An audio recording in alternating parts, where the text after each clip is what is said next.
বন্ধুরা, চিরসখা ধারাবাহিকের আজকের পর্বে দেখানো হয়েছে চন্দ্র ইনিয়ে বিনিয়ে নানান কথার ছলে কমলিনীকে বলেই ফেলে এই বাড়িটা তার চাই, এই বাড়িটা তার নামে লিখে দিতে। কথাটা শুনে কমলিনী অবাক হয়ে যায়। চন্দ্র আবার সাথে করে তার মাকেও নিয়ে এসেছে। আগামী পর্বে দেখানো হবে কমলিনী চন্দ্রকে সাফ জানিয়ে দেয়, কোনো অবস্থাতেই এই বাড়ি আমি তোমার নামে লিখে দেব না। তখনই কমলিনীর শাশুড়ি বলে, কেন গো, তোমার স্বামী মুখ ফুটে একটা জিনিস চাইছে, তুমি কেন লিখে দেবে না? এই বাড়িটা তো আমার নামেও ছিল, আমি নতুনকে দিয়েছিলাম, আর আজ আমি সেই অংশটাই ফেরত চাইছি। তুমি আমাকে আমার এই অংশটাই বুঝিয়ে দাও, ওটাই আমি চন্দ্রর নামে লিখে দেব। কমলিনী তার শাশুড়িকে সাফ জানিয়ে দেয়, আপনাকে নতুন ঠাকুরপো যে অংশ দিয়েছিল আপনি সেইটা আবার ফেরত দিয়েছেন, এখন এই বাড়ির পুরো অংশই আমার, আর আমি কোনোভাবেই এই বাড়ি আপনার ছেলেকে লিখে দেব না। চন্দ্র তখন কমলিনীকে টোপ দেয়। চন্দ্র কমলিনীকে বলে, কমু, প্রয়োজন পড়লে এর চাইতে বড় বাড়ি আমি তোমার নামে লিখে দেব। কমলিনী বলে, তার কোনো প্রয়োজন নেই। তখনই সেখানে আসে বুবলাই আর বর্ষা। তারাও নানানভাবে কমলিনীকে অপমান করে। এই বাড়িটা তো সে নিজের ইনকামে করেনি, এই বাড়িটা তো দানে পাওয়া, তবে নিজের স্বামীকে বাড়ি দিতে কিসের এত আপত্তি? কমলিনী যদিও বুবলাইকে বলে সে আর চন্দ্রকে স্বামী হিসেবে মানে না। এরপর দেখানো হবে এইসব ঘটনায় কমলিনীর ভীষণ মন খারাপ। বারান্দায় দাঁড়িয়ে চুপ করে ভাবছে তার জীবনে কত ঘটনা ঘটে গেল। অন্যদিকে গভীর ষড়যন্ত্রে মেতে ওঠে চন্দ্র। মায়ের আলমারি থেকে গয়না চুরি করে সেটা কমলিনীর ঘরেই রেখে দেয় সে। কমলিনীর শাশুড়ি তো চিন্তায় পড়ে যায়, কোথায় গেল তার গয়নার বাক্স। এরপরে দেখানো হবে চন্দ্র থানা পুলিশ করে, আর পুলিশ এসে পুরো বাড়ি সার্চ করার কথা বলে। যদিও বাড়িটা কমলিনীর, তাই পুলিশ কমলিনীর কাছেই জানতে চায়, আপনাদের বাড়িতে চুরি হয়েছে, আপনি কি কাউকে সন্দেহ করছেন?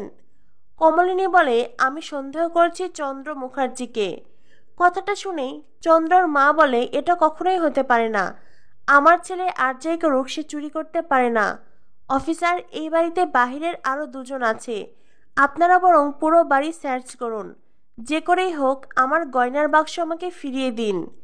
এরপর দেখানো হয় পুলিশ পুরো বাড়ি সার্চ করে, আর সেই গয়নার বাক্স কমলিনীর ঘর থেকেই তারা উদ্ধার করে, যেটা দেখে কমলিনী নিজেও অবাক হয়ে যায়। যদিও কমলিনীর পাশে দাঁড়ায় কুর্চি। কুর্চি পুলিশ অফিসারকে বলে, এই সবটাই ষড়যন্ত্র, এই গয়নার বাক্স কেউ ইচ্ছে করে বৌদি ভাইয়ের ঘরে রেখেছিল। চন্দ্রর মা মনে মনে ভাবে, কমলিনী যেইভাবে বাড়িটা নিজের নামে লিখে নিয়েছে, এখন গয়নার বাক্সটাও সে চুরি করেছে, যাতে করে চন্দ্রকে তার মা কোনো গয়না বা টাকা দিতে না পারে। আর এই সব কিছু ভেবে কমলিনীর শাশুড়ি কমলিনীকেই দোষারোপ করে। কমলিনীর শাশুড়ি বলে, ছি বৌমা, তুমি শেষ অব্দি কিনা আমার গয়নার বাক্স চুরি করলে? চন্দ্র তখন বলে, এতটুকু তো প্রমাণ হলো আমি মায়ের গয়না চুরি করিনি। তখনই মহিলা পুলিশ কমলিনীকে বলে, আপনি আমার সাথে থানায় চলুন। কথাটা শুনে কমলিনীর পায়ের তলা থেকে মাটি সরে যায়।